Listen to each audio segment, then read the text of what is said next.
Hello, my dear. My dear Aries. Second half of July. This is from July 16 hanggang sa katapusan. And this is a general reading. Reminder lamang tayo para sa mga baguhan. Mga my dear, ang gagawin natin ngayon ay general reading, so hindi po ito 100% na magre-resonate para sa ating lahat. So please my dear, lower your expectation pagdating po sa mga general reading. Let's go my dear Aries, second half of July. Aries, mag-angel message muna tayo my dear. Angel message para sa ating mga my dear Aries.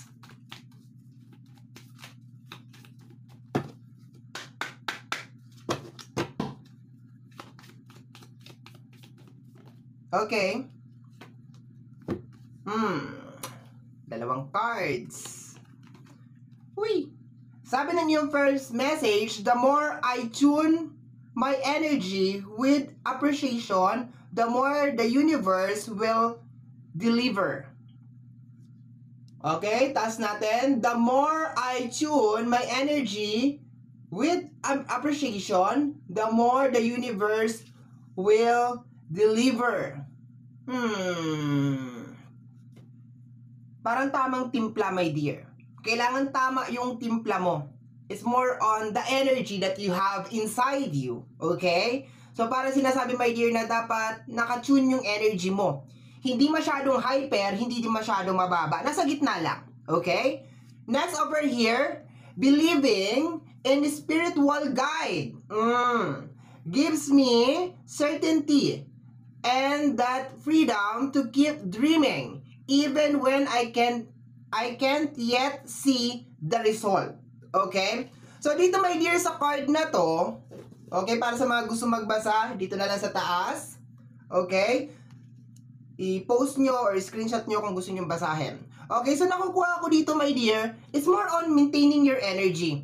Okay? Mas maganda kung hindi mo alam, my dear Aries, kung paano i-maintain yung energy mo, it's just more on believing on your spirit guide. It's just more on believing sa ating buong may kapal na may likha ng langit at lupa. Okay? You just need to keep on dreaming. You just need to keep on going. So dito, my dear, sa energy na to, nakukuha ko na parang merong something na nangyayari sa second half of July na posibleng magpababa ng energy mo. Posible, my dear Aries, na huminto ka sa mga kung ano man yung mga bagay na minamanifest mo. Yun na nakukuha ko over here. Okay? So, parang may something. Para makuha natin yung kabuuan na energy, my dear Aries, let's go na tayo sa energy ng iyong past. Sisilipin ko kung ano nangyayari sa iyong past. And then, pupunta na tayo sa second half of July. Future. Okay? Tingnan natin, my dear Aries. Ano nangyayari sa iyong nakaraan, my dear Aries? What is happening sa mga mabababa ang belief system, sa spirit guide, okay, sa mga hindi naniniwala. This is the time na kailangan maniwala ka, my dear, kasi posibleng may mangyayari na magpapababa talaga ng iyong energy. Okay? Let's go. We have here the 6 of Diamonds, okay? And the Queen of Hearts, okay? So nakukuha ko dito, my dear, energy ng past. You are so busy, my dear. You are so busy na balansehin yung trabaho ni Queen of Cups, okay? Or the Queen of Hearts na mag-provide, no? It's more on providing, trying to provide, trying to give yung mga pangangailangan ng iyong anak, ng iyong asawa, ng iyong pamilya, okay? A very provider na energy ang nakukuha ko dito na may kinalaman sa usapin ng pinansyal. Let's go na tayo, my dear Aries, sa energy ng iyong second half of July. Energy yan ng past. So, parang sinasabi lang dyan sa akin, my dear, na ikaw ay provider na energy. Sobrang busy mo na mag-provide. Sobrang busy mo na maibigay yung pangangailangan ng iyong mga mahal sa buhay. Okay? You have this energy of Queen of Hearts or Queen of Cups. Even though that you are a fire sign, nananaig sa'yo yung energy ng Queen of Cups. Dapat Queen of Wands, pero Queen of Cups eh. Okay? Queen of Hearts. Let's go. Energy ng second half of July. My dear Aries. Uy. Dami. Okay. Another queen. Nag-transform si Queen of Hearts kay Queen of Diamonds, which is Queen of Pentacles. Okay? Ay, the King of... Posibleng you are a single energy. Okay? Posibleng ginagawa mo yung parehas na role. Role, gampanin, tungkulin na lang. Huwag na tayo mag-English. Tungkulin ng isang nanay at saka tungkulin ng isang ina. Okay? We have here the 9 of Sword. 9 of Speed. Stress. Okay? 9 of Sword, kaya search mo, stress yan. 9 of Speed. Okay? So, parang na-stress ka daw dito. The 3 of Flowers. Okay? Related sa decision. Okay? Decision making and the energy of the Jack of Hearts. Okay? Posibleng meron kang anak.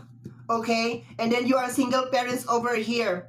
Nahihirapan ka, my dear. So, yun yung eksena, my dear, na second half of July. Nahihirapan ka because you are a single energy. No? Posible naman, my dear, na meron kang partner, pero hindi mo maramdaman yung partner mo. Pero mas magre-resonate tong reading na to sa mga breadwinner na may single na energy. No? Ibig sabihin, ginagawa mo yung energy ng nanay or tatay or nanay, and there is a tendency na meron kang anak over here. Yung iba naman sa inyo, my dear, is nahihirapan na parang mag-level up. Parang hindi ninyo aram, Bisaya man yun, waray-waray ba? Hindi ninyo alam kung saan kayo mag-uumpisa, no? Hindi ninyo alam kung anong gagawin kong next. And nandoon yung energy, my dear. Hindi mo alam kung paano ka makakapag-provide, hindi mo alam kung paano mo ibibigay ito sa anak mo or sa pamilya mo. In short, yung second half of July is more on the energy of the 9 of Speed over here, okay? Stress, overthinking, nagkakaroon ka ng anxiety. And kaya sinasabi ng iyong mga spirit guide na dapat kumalma ka, tune your energy, and believing in your spirit guide, diba? Na parang lahat ng nangyayari sa iyo, kung ano man yan, may dahilan yan, my dear. Kung bakit ka nandiyan sa sitwasyon na yan, there is a reason why you are there. Okay? Let's go na tayo sa additional message. Okay? Additional message, my dear Aries. Okay, kitang-kita mo dito yung pag-transform ng energy mo sa provider na energy. You are a provider na energy, breadwinner na energy, sinasabi ng past. Okay? But, dito kasi medyo naging mahigpit yung energy, my dear, naging mabigat because you are already single. Okay? We have here the 3 of Pentacles. Okay?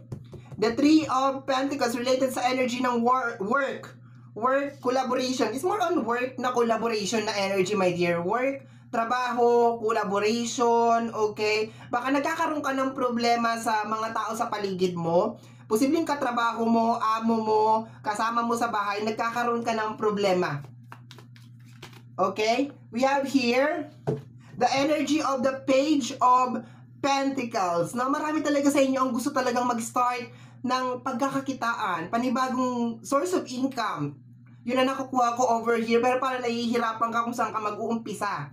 Okay? Next over here is the energy of the Fool card. Yes! Marami sa inyo ang gusto magkaroon ng bagong trabaho. Baka nagsasawa ka na sa environment mo, kung nasaan ka ngayon. Pero marami sa inyo, my dear, yung parang, saan naman ako pupunta? Saan naman ako magtatrabaho? Parang ganun na energy, my dear. Marami sa inyo gustong umalis ng trabaho. Kung nasaan ka man ngayon, kung saan ka man kumikita ngayon, gusto mong umalis dyan or gusto mong mag-change ng environment. Yun na nakukuha ko. Posible yung iba sa inyo kaya gusto ninyong mag-change ng environment kasi parang hindi sapat or else baka hindi ka na masaya sa kung nasaan ka ngayon, kung ano yung trabaho mo ngayon. Okay? Pero I think kaya nagkakaganito is because of the energy of provider na energy. Parang kulang, hindi sapat kung ano yung nangyayari sa'yo dyan sa lugar na yan. Okay? So, let's go. Let's go, my dear Aries. Second half of July. Second half of July, mga my dear Aries. We have here the 4 of Cups. Stuck na energy. Okay? So, dito pa lang sa top row natin, my dear, wake up. hindi mo kayang maibigay lahat. Kahit gano'n mo kamahal yung tao, hindi mo kayang maibigay lahat. Kung mahal ka ng tao na yan, it really doesn't matter kung asawa mo yan, anak mo yan, alam ko, obligasyon yan, responsibilidad yan, my dear Aries. Pero hanggang doon lang yung kaya mo eh. 'Di ba? You are trying naman your best to provide eh. Lahat naman ginagawa mo eh. Kulang na nga lang mag-acrobatics ka eh, 'di ba? Pero minsan talaga meron talagang mga panahon na matumal, 'di ba? Para sa negosyo, meron matumal na araw, meron mahina ang benta, walang kliyente. And I guess itong second half of July, ito 'yun, my dear. Ito yung nangyayari sa iyo, parang you are lost. Ang dami mong gustong gawin, ang dami mong gustong i-provide, ang dami mong gustong ibigay sa mga taong mahal mo, especially kung meron kang anak. And you are a single parents over here sa energy ng King and Queen. Okay? Gusto mo mag-start. Nape-pressure ka, my dear. Gusto mo mag-umpisa ng something. Pero paano ka mag-i-start? Okay? Especially if you are dreaming big, gusto mo kaagad, malaki na kaagad. So, I guess ang nakukuha ko dyan is, mag-start ka muna from scratch. Kung gusto mo ng panibagong trabaho, maghanap ka, mag-search ka, or i-analyze mo sa sarili mo, saan ba ako magaling? Huwag mo i-pressure yung sarili mo na kaagad-agad, 'di ba? Kasi gusto mo magnegosyo, additional income. So mag-start ka muna sa maliit. Subok-subok ka muna, 'di ba? Banana Q, barbecue, kung ano man yung gusto mong ibenta diyan, 'di ba? Dahan-dahan lang, my dear. Huwag mong puwersahin. At least every day, my dear Aries, you are trying your best na mabago yung sitwasyon. Okay? And of course, samahan mo ng dasal. Believe on your spirit guide. Okay? Try to balance yung energy. Maging realistic ka sa buhay, my dear. Huwag kang mag-isip na parang pinagkaitan ka ng langit at lupa. No, hindi. Minsan talaga, meron talagang araw na ganun, my dear, na talagang napaka-low talaga nung energy ng buwan. And this is it, my dear, second half of July. Okay? Let's go.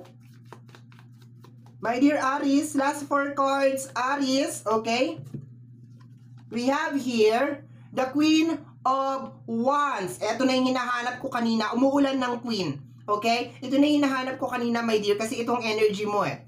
And we have here the 7 of Cups. Ayan, dahil mo gusto mangyari dito, my dear, oh. Take it really, really slow, my dear Aries. You cannot have it all. Lagi kong sinasabi, pabiro kong sinasabi, SM lang ang nagkiklaim, my dear Aries, na they have it all for you. Pero you cannot have it all. Okay? So, maging realistic ka na baka yung minamanifest mo ay hindi naman talaga kayang 15 days lang, second half of July. Habaan mo ng konti. Lagyan mo ng konting extension. Okay? And hindi ka talaga makakapag-umpisa, my dear, kung gusto mo nito, gusto ko yan, gusto ko yun, gusto ko nito, gusto ko yan, gusto ko yan. Hindi ka talaga, wala ka mauumpisahan, my dear. Kung meron ka mauumpisahan, hindi mo matatapos. Kasi bakit? Kalat-kalat ang energy mo. Kaya nga sinasabi dito, tune your energy sa iisang lugar. Tune your energy. Try to maintain it. Huwag mong sabay-sabayin, my dear, kasi hindi ka octopus. Octopus ka? Marami kang testicles. Tentacles. Okay, let's go tayo. Masyado ka na seryoso dyan. Let's go, my dear Aries. Masyado na siyang, naka-ano na siya sa akin. Kita-kita dyan. Naka-ano na ang iyong, dyan. Okay, we have here the Knight of Wands. Ay, ito talaga yung pressure, my dear. Gusto mong mag-umpisa. Gusto ko ngayon na. Gusto ko to. Gusto ko yan. Gusto ko yun. My dear, tanggalin mo yan. Walang mangyayari sa'yo. Believe me. Believe me, believe me, believe me. Walang mangyayari sa'yo pag pinagsabay-sabay mo sa second half of July kasi 15 days lang yan. Okay? 16 hanggang sa katapusan. 15 days.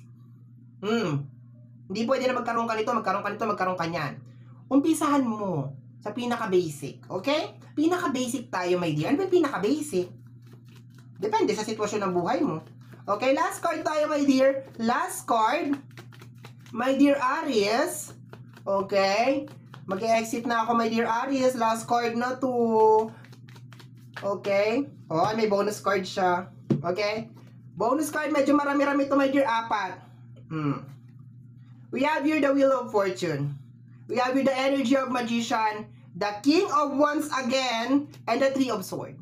My dear, itong bonus card na to sinasabi dito na kahit anuman ang bagay na mawala sa'yo o mga bagay na hindi mo ma-achieve ngayon, as long as nasa puso mo. You are claiming it. Magagawa at magagawa mo in the perfect timing, in the divine timing. Kahit ano pa tong Three of Swords na to, my dear, na hindi mo makuha sa second half of July, kung talagang gusto mo, makukuha at makukuha mo. You have here the Magician, the Wheel of Fortune, the Magician, and the King of Wands, and the Three of Swords.